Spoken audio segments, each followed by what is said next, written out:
ثابت البنانی، اس کو طلب کیا اور اس سے کہا کہ میرے پاس ایک بات ہے تمہارے لیے، اگر تم قسم کھاؤ تو میں یہ چیز تمہارے پاس حوالے کر دوں، تم کو ایک وعدہ تم کر لو تو تم سے ایک ذمہ داری ادا کراؤں۔ اس نے پوچھا، ثابت نے پوچھا حضرت وہ کون سی بات ہے بتائیے؟ کہا نہیں پہلے وعدہ کرو۔ قسم کھلا لیا تو بالاختصار اپنے گریبان کے اندر ہاتھ لے گئے اور حضرت انس نے ایک ڈبیا نکالی، چھوٹی سی ڈبیا، اور اخیر وقت میں وہ ڈبیا ثابت کے ہاتھ میں دی اور کس کے دبایا اور کہا یہ میری زندگی بھر کی پونجی ہے، دیکھو تم ہی مجھے غسل دینا، تم ہی مجھے قبر میں اتارنا، اور جب مجھ کو لٹا لو تو میرے دونوں لبوں کے درمیان اس ڈبیے کو کھول کر میرے مولا کا بال رکھ دینا۔ یہ کیا معاملہ ہے؟ کہیں یہ تو نہیں کھو گیا ان سے جو عمل کے دعوے دار ہیں، اور کہیں محبت کے دعوے داروں سے عمل تو نہیں کھو گیا؟ دونوں باتیں ہیں، عمل کے ساتھ یہ جذبہ چاہیے اور اس جذبے کے ساتھ عمل چاہیے، ان دونوں کا اگر توازن ہوگا تب جا کے اس خوشکن فضا کی امید کی جا سکتی ہے جو اسلام کی تقدیر ہے۔ اگر عمل ہو اور انس کی یہ طلب نہ ہو، ہے نا، اور دعوی طلب ہو اور انس کا وہ اتباع رسول نہ ہو، ظاہر ہے کہ دونوں بے معنی ہے۔ یہ دونوں جب آپس میں ملتا ہے تب ایک بامعنی مسلمانیت سامنے آتی ہے نا۔ مسلمانیت کہیں نہ کہیں اپنے معنی سے دور ہو گئی ہے، چاہے عمل کی وجہ سے چاہے محبت رسول کی وجہ سے۔ ان دونوں کو اکٹھا کرنے کی ضرورت ہے۔ چلتے چلتے ایک واقعہ سناتا ہوا رخصت ہو جاؤں کہ حضور پاک کا بال کیا کام دے گا وہاں یہ کون جانتا ہے، لیکن سنیے حضور کیسے کام دیں گے۔ میں نے ایک روایت ابھی پڑھی بالکل حال میں، نفائس الانفاس ایک ملفوظ ہے برہان الدین غریب کا جو خواجہ نظام الدین اولیاء کے خلیفہ ہیں۔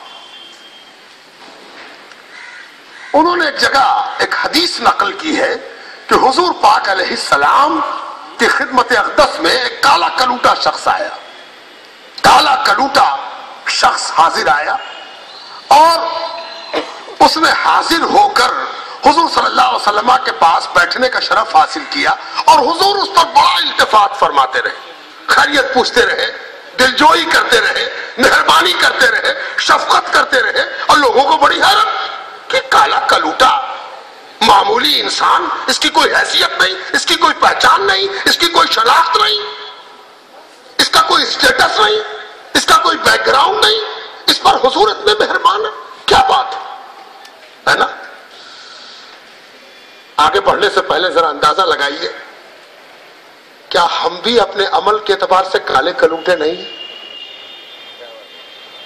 کیا ہمیں بھی اس کا احساس نہیں ہونا چاہیے کہ اگر سچ مچ رب نے انصاف کیا تو ہم کہاں پر رہیں گے؟ یہ شیروانی کام دے گی کیا؟ یہ بیج کام دے گا؟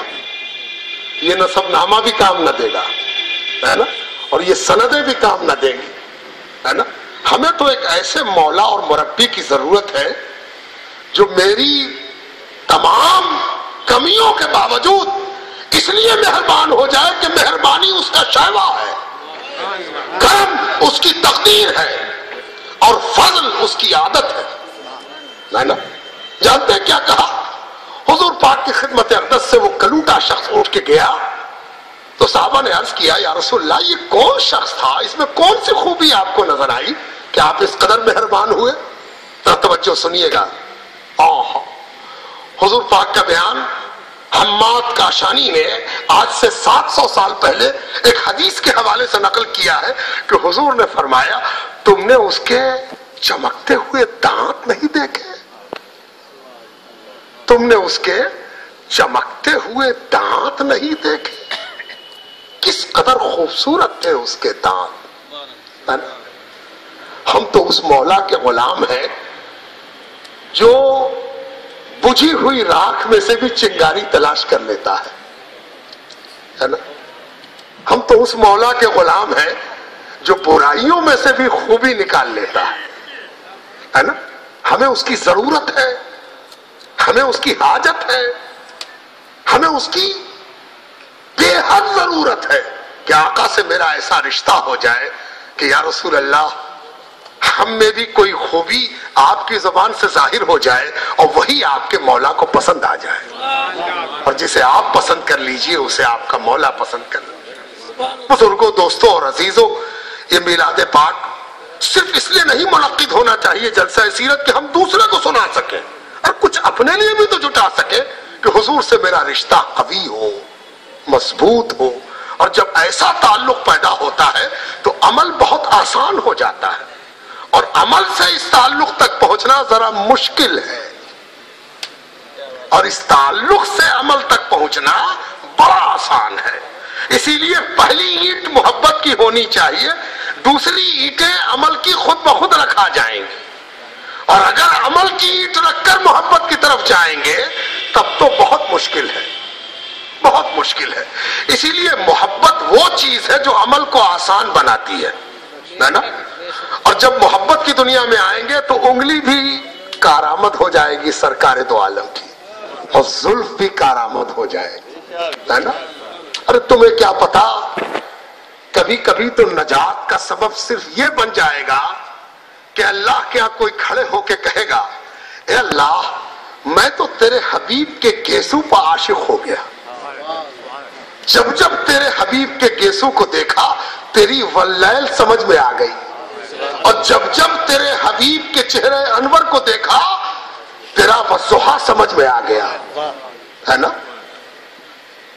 یہ غلط باتیں ہیں کہ ہم نبی کے چہرے اور نبی کی انگلی کو یہ کہہ کے ہٹا دیں کہ یہ کوئی کام کی چیز نہیں ہے. معاذ اللہ ثم معاذ اللہ. تمہیں پتا ہے ابو بکر عمل کی وجہ کر نہیں قبول ہوئے, ان انگلیوں پر فدا ہونے کی وجہ کر قبول ہوئے, ان گیسوؤں پر قربان ہونے کی وجہ کر قبول ہوئے. حدیث پاک میں نے پڑھی ہے کہ سنو, ابو بکر کا مرتبہ تمہارے اندر عمل کی بنیاد پر نہیں ہے. ابو بکر کا مرتبہ اس لیے ہے کہ ان کے دل میں میرے لیے جو جذبات ہیں وہ ابو بکر کو افضل بناتے ہیں. بزرگوں, دوستوں اور عزیزوں, سیرت پر کوئی ضرورت نہیں ہے کہ ہر شخص بولے ہی. بولنے کا حق اسی کو پہنچتا ہے جس نے سیرت پر کچھ دیر رو کر گزارا ہو, جسے سیرت رولاتی نہ ہو, جسے سیرت راتوں کو مضطرب نہ کرتی ہو, جسے سیرت بے چین نہ کرتی ہو, اسے کوئی حق نہیں کہ سیرت پر گفتگو کرے. ہم اس لائق نہیں ہیں کہ ہم سیرت پر گفتگو کر سکیں. ہاں ہم یہ ضرور کہتے ہیں کہ ہم اپنا ماتم کرنے کو سیرت کرتے ہیں کہ ہم دور ہو گئے اور ہمیں خرابیاں پیدا ہو گئیں, ہم اپنا نقص بیان کرتے ہیں اور حضور پاک علیہ السلام سے شفاعت کی دعا کرتے ہیں. بزرگوں, دوستوں اور عزیزوں, سدھرنے کا معاملہ بغیر محبت کے ناممکن ہے. محبت جس دن پیدا ہو گئی سدھار کی قیامت آ گئی, ہے نا. اور جس دن محبت رخصت ہو گئی تو سدھار ناممکن ہے. اس لیے کہ یاد رکھو منافق کو پہچاننا بہت مشکل تھا.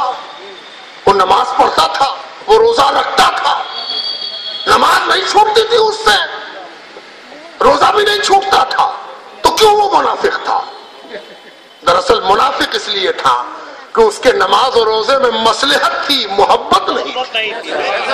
اگر محبت ہو گئی تو نماز اور روزہ نماز, اور اگر مصلحت آ گئی تو پھر تو وہ سب کچھ سیاست ہو گیا, ہے نا. بزرگوں, دوستوں اور عزیزوں, میں بہت تقریر نہیں کر سکا اور نہ میں تقریر کرنے کے لائق ہوں, لیکن میں یہ کہتے ہوئے رخصت ہونا چاہتا ہوں کہ آپ دعا فرمائیے کہ آئندہ بھی یہ سیرت کا اجلاس اپنی خوبیوں کے ساتھ, اپنی